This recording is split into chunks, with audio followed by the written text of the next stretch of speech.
Welcome to OnPointe with Ron Gailey, where we meet with city leaders to discuss pressing issues, best practices, and ways that citizens and leaders come together to build their communities. City and municipal leaders have some of the toughest jobs in America. They are bombarded by expectations and conflicting demands. This podcast explores how successful leaders navigate that complexity. And now, your host, CEO and founder of OnPointe Insights, Ron Gailey. I'm very excited for you to hear from our guests today. On the show with us, we have Clayton Fulton and Shelly Klein from Hurst, Texas. Hurst is a suburb of Dallas with a population of over 40,000 people.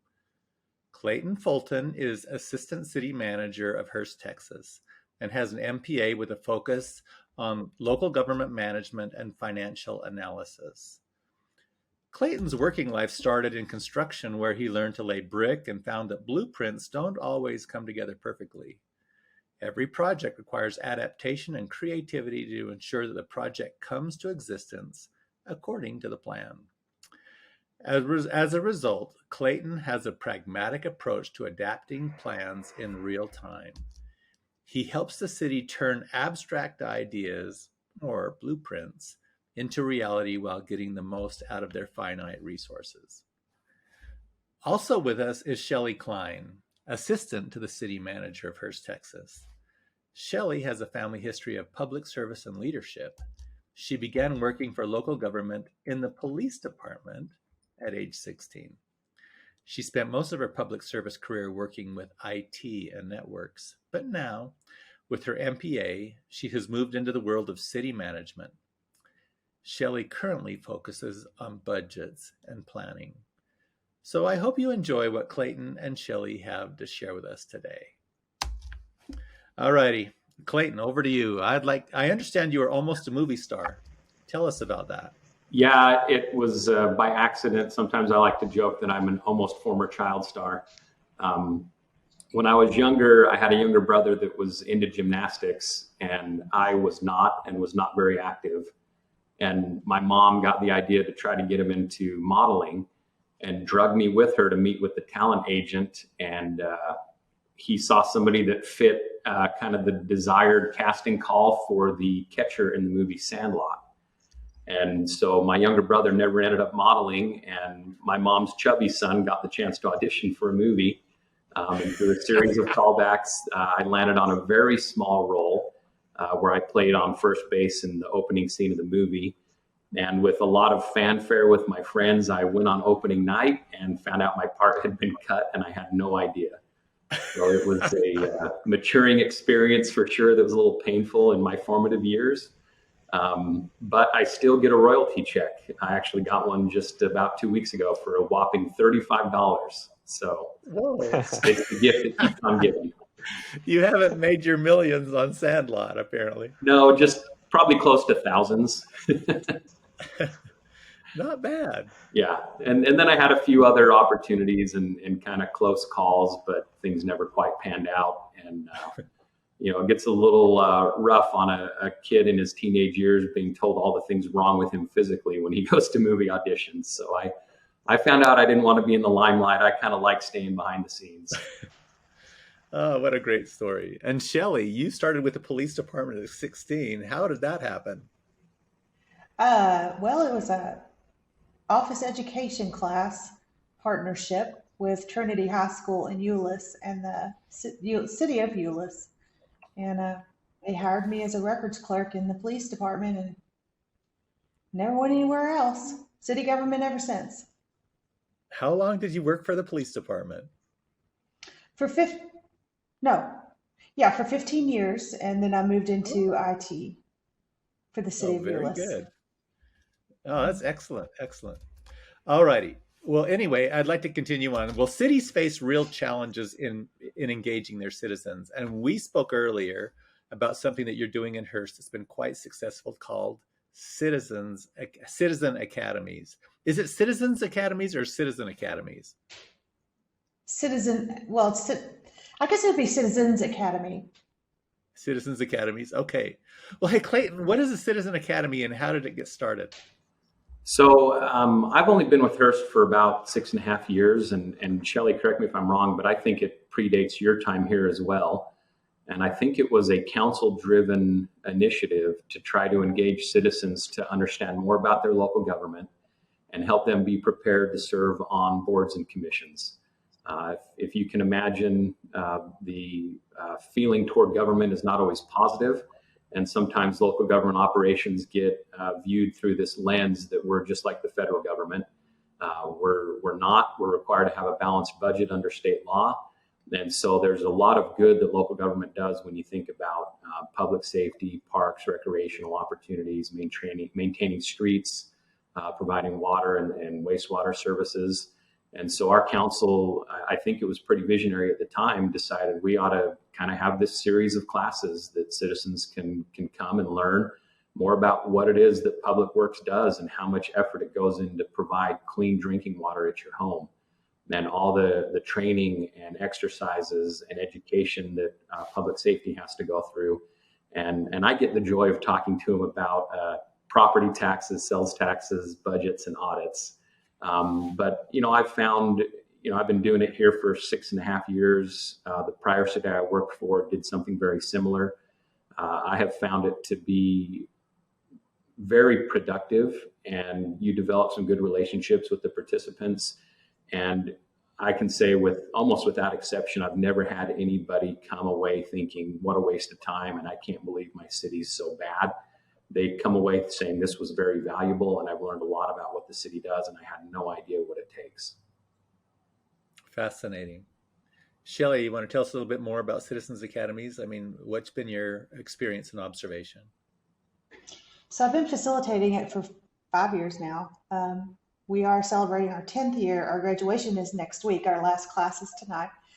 My takeaway is it creates ambassadors for sure that support the city, and they do.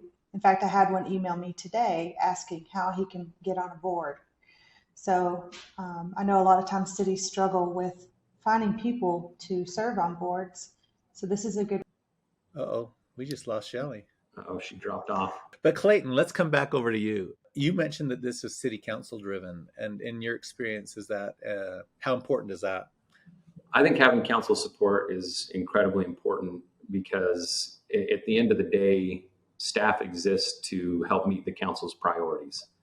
And if staff starts trying to go and pursue something that council doesn't believe in, you start creating an adversarial relationship between the staff and the council. And, there are times where staff will bring something to council saying, hey, we think this is a good idea, which is the way it came to fruition in the city of Anna where I worked before. And then council said, yeah, we agree. We think that's a great idea. But regardless of where the idea's genesis comes from, without council support, I don't think it's ever going to be fully successful. Very good. Shelly, we lost you for just a minute. Yeah, I lost connection. And then while you were gone, we asked Clayton to tell us why council support was so important. But continue on. Tell us a little bit about your experience. So for over 10 years, you've been doing, you've had Citizen Academies for over 10 years. Yeah, at Hurst. I know that because I just did the staff report for council meeting because graduation is next Tuesday. And it is our 10th class. Wow. And I've only been facilitating for 5, but I don't know how much you caught, but I'll just share that this group already, we've got somebody who's asking how can they serve on a board. And I know that cities do struggle with getting that volunteerism going, and this is a great avenue to do that. And then the personal relationships that I get to build with these people, and they stay in touch with me, and I really appreciate that they do. I just think this is really amazing stuff. Can you tell me, boards, you mentioned boards and that somebody wants to be on a board. Do most of your people who go on to serve on a city boards, do they come through this group through a Citizen Academy? I wouldn't say all. Shelly? I don't know what percentage. If I were to give it a percentage, I'd say maybe 20-25% go on and serve on our board. They go on to do something. But a lot of them also move on to our police academy, Citizens Police Academy, and they serve in that capacity. And Shelly, you're saying 25% of participants of the Citizens Academy go on to serve on a board. Yeah, Ron, I think you were asking, how many members of the boards came from Citizens Academy. Correct. And, Yeah. I don't know that I could put a number on it. It's probably somewhere north of 80, maybe even 90%. But what I can say is the ones that do end up going through Citizens Academy and serving on a board, there's a stark difference in their effectiveness as a board member because they're prepared and they understand what it takes to run the city. And so when they serve on the board, they already have that foundation of understanding.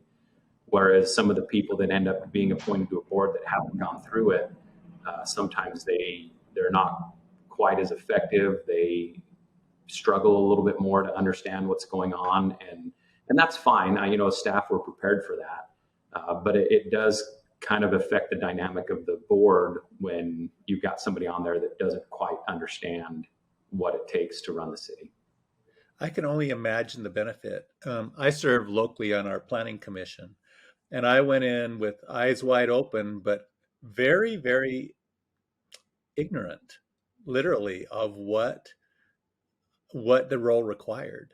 And over the course of a year, I've gained that experience. But boy, it would have been an advantage to have been through a Citizen Academy before I jumped onto that.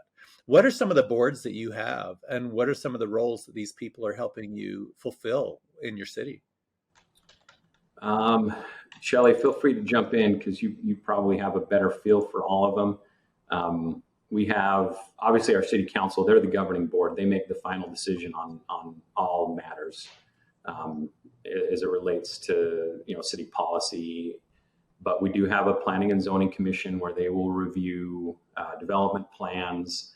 If somebody wants to change the zoning on their property, for example, if there's a vacant piece that's zoned residential, but somebody wants to build multifamily on it. And there, as you can imagine, there's a significant amount of laws that regulate how that process goes, both our local ordinances as well as state law. And so somebody who maybe doesn't go in, humble and eyes wide open might think that, well, I'm going to deny this request simply because I don't like it, and they can, but sometimes you can run into some political issues when you start denying development when maybe they have a legal right to do what they're requesting. There's just a technical piece that needs to be accomplished. We also have a transportation infrastructure and safety committee that is really meant to, like Shelly talked about, kind of being an ambassador. But as we undertake road projects, we run it through that committee first. If we had a road in town that was being used as a cut through to save some time, and as you can imagine, the speed limit's 20, 25 miles an hour, and they're going 40 down it because they don't want to sit in traffic and they're trying to be quick. And this is where that board can be very effective. The citizens came saying, we want to close our street. We want to make it a private road. And it's not that simple, And so we had some good members on that board that could talk to those citizens and try to help them understand why it's not that simple. And then we came up with a solution that helped calm traffic.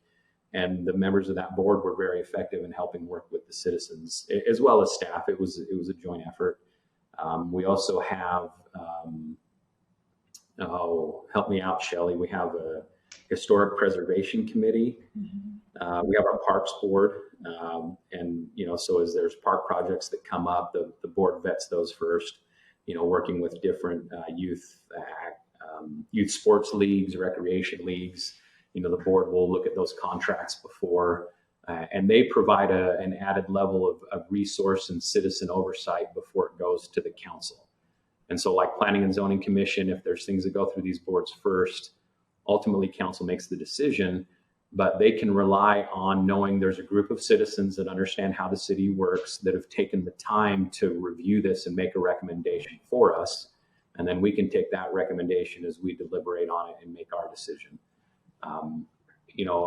When you look at the city council as it's presently constituted, I think with maybe 2 exceptions, so 5 of the 7 had served on Parks Board or Planning and Zoning Commission prior to being elected to city council. And so they really have a good, solid foundation of how the city operates, what the citizens think and what's important to them. And so it does become a really useful, like Shelly said, you build ambassadors and people that understand. Did I miss anything, Shelly? Well, there's several more boards and commissions, but I don't know if you want to go through all of them. No, not necessarily, Okay. but I think this is really helpful. And the end result of but the point that you were making is that maybe upwards of 80% of the people who go on these boards and commissions come through this academy.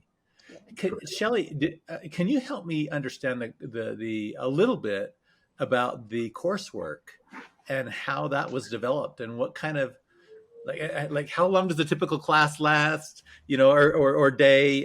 How many of them are there? What's the basic structure of one of your citizens academies? So we start in January of each year. We meet every other Thursday evening. The time frame is from 6 to 8 p.m. Each department gives their own presentation because who knows their business better, So you just have the parks come in or the police come in or whoever come in, right? Yeah, we actually have the citizens meet at the facility that they're going to learn about. And so they get about an hour presentation from an expert in that department. And then we incorporate a tour and a Q&A time, which they really enjoy. And we also provide a little box dinner for them. But the open Q&A is where it's really valuable, because when you're able to ask a specific question that may have been on your mind and get an answer for it, that's more of a learning value than a presentation, but the presentation is still necessary.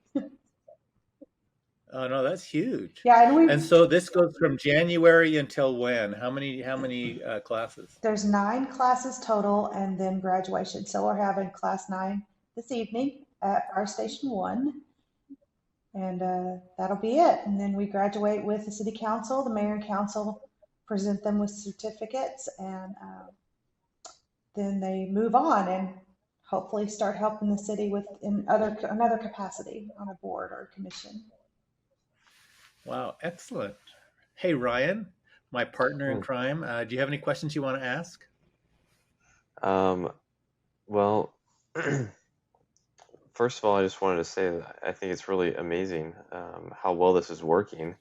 And it seems like Clayton and Shelly have provided a solid reasoning for why a city should do a Citizens Academy, because every city is going to have boards, and they're going to have citizens on those boards, and it seems like it's better for them to know what's going on when they get to that point than not, right? So what kind of challenges would you see for other cities that would want to implement a Citizens Academy?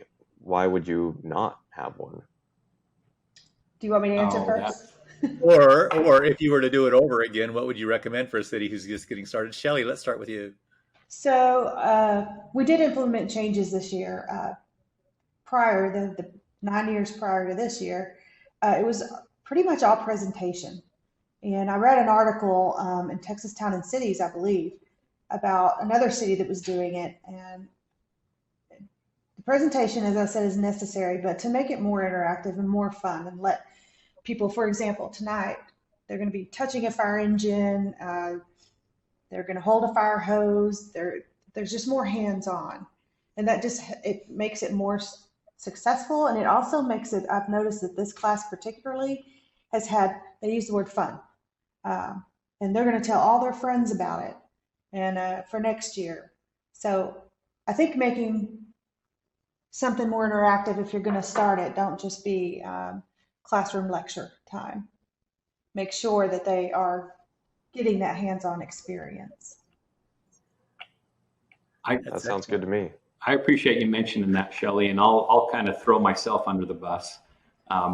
You've got kind of 2 factors working against you. Not everybody's a great presenter. True. I don't hire a public works director based on his ability to present to the public. If that's my number one factor, I'm probably hiring wrong. And so you may have really engaging content, but the presenter may not be a great presenter. and you can work on that. And then you may have the inverse where you may have a really great presenter, but the content is just a beat down. When I present, I've got a 350, 400 page budget, and I'm going through audit and I'm talking about taxes. And I don't know about y'all, but there's a very slim group of the population that actually enjoys that stuff. Most people would rather, I think, just, shove an ice pick under their fingernail or something. They ask for the Cliff Notes version, right? Yeah. And so I really struggled with how do I make this engaging, because I don't want to just thump them over the head with accounting terms and, budget, taxes, audit, and all that stuff. And so when Shelly brought this up, and I don't remember who had the idea, Shelly, I'll give credit to you, because I can certainly say I don't think it was mine. We had a new animal shelter and dog park that was open within the last year and a half, 2 years. And I thought, what a great idea when Shelly brought this to me, is I can talk them through the process of how this building came to be through the planning and financial side, and then give them a tour of it, and I think people's eyes were open that it wasn't just as simple as, hey, we issued $7 million in debt and built this building.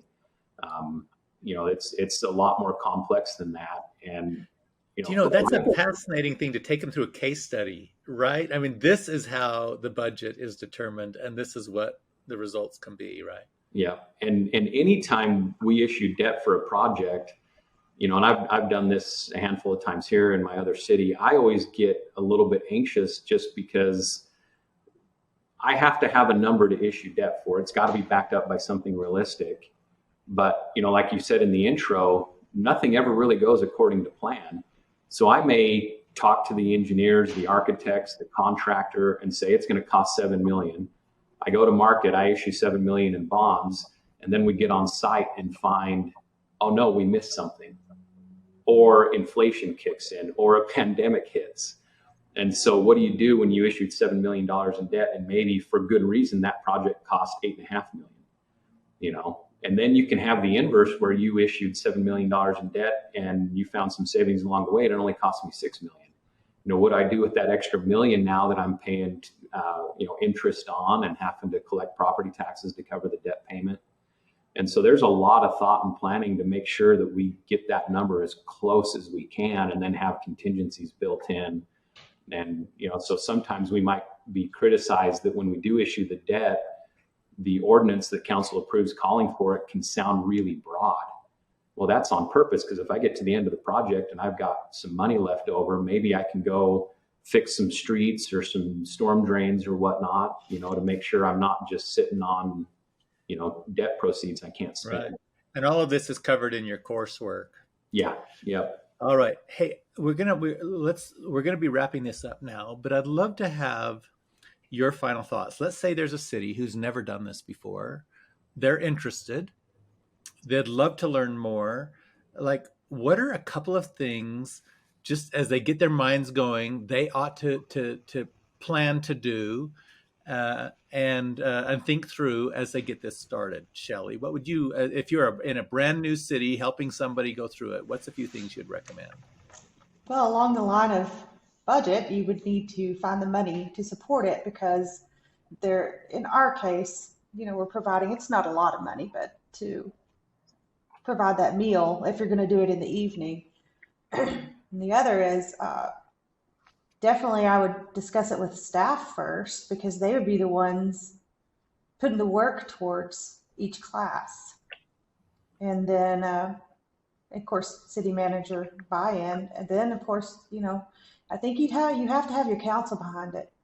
I don't see where any council wouldn't want to be behind something like that, but that would be definitely an upfront thing. And then call other cities that are doing it and compare, get ideas. Well done. Clayton, do you have any final thoughts on that? Yeah. One thing I want to add real quick, just kind of a humorous anecdote. When Shelly mentioned just having the budget for it, I made the point in my presentation, we provided a box lunch from a local deli, and the amount that they paid in property taxes on average per day didn't cover the meal that they ate that night that the city provided. and there was people that just couldn't believe it, and so I kind of walked through that with them. But you do got to plan for it, financially, because depending on how much the city wants to do and the nature of the city, there may not be enough meeting space, so you may Right. be renting out meeting space. The city I came from, we had every single one in the city council chambers because there just really wasn't room anywhere else to That was hold. the only other place you could do it. Yeah. Fascinating. And Shelly made some really excellent points. One thing that I thought was curious when I came here is you had to apply to go through Citizens Academy.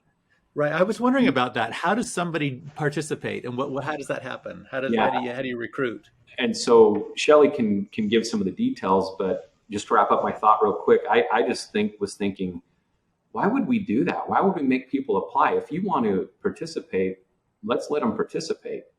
But there were some learning experiences where you had some people who were related attend the same course, and they started kind of bickering with each other about an issue, and so there should be, in my mind, a little bit of a vetting process. Also, because if you say it's open to anybody who wants to participate, you may have a year where you have 60 people apply, and then you may not have the space to accommodate all 60. Right. And so on its face, it sounded like something that I didn't agree with. But then as I got here and realized, okay, this makes a lot of sense, because my perspective was kind of a semi-rural, smaller city where we were lucky to have, 8 to 10 people that were even interested. So, and then one kind of final parting thought that Shelly mentioned as well, I just want to, elaborate on a little bit, is it is outside of your normal working hours. And so, because if you're going to invite citizens to come, they've got full-time jobs as well. And so you've got to make sure that the staff understands that commitment, because it's another night away from home, and you've got kind of a long working day. And, there is a lot of preparation that goes into making sure that the content you share is useful. And then, like Shelly said, we kind of flip the script this year and try to make it more interactive. And so then you're coordinating the use of equipment and making sure that you've got your staff there that know how to operate it and can kind of show how it works. And so there's a lot that goes into it. Perfect. Shelly, any final thoughts on vetting before we wrap it up? Yeah, I do like we have an online application, so it's easy for them to apply. But the purpose of it is, come October, I'll start calling all applicants, and some of them that apply actually don't live in the city of Hurst. So that's one of them. You want to make sure that they are residents of your city, and that they're willing to commit. They need to understand the commitment, because we do have a requirement that you've got to attend 7 of the 9 meetings in order to graduate. So they absolutely need to understand what a commitment it is and not bail on you halfway through. So good. Well, Clayton and Shelly, what a pleasure. I think we went over time a little bit, and I'm glad we did. There was so much to be learned, and we look forward to talking with you about some other topic in the future.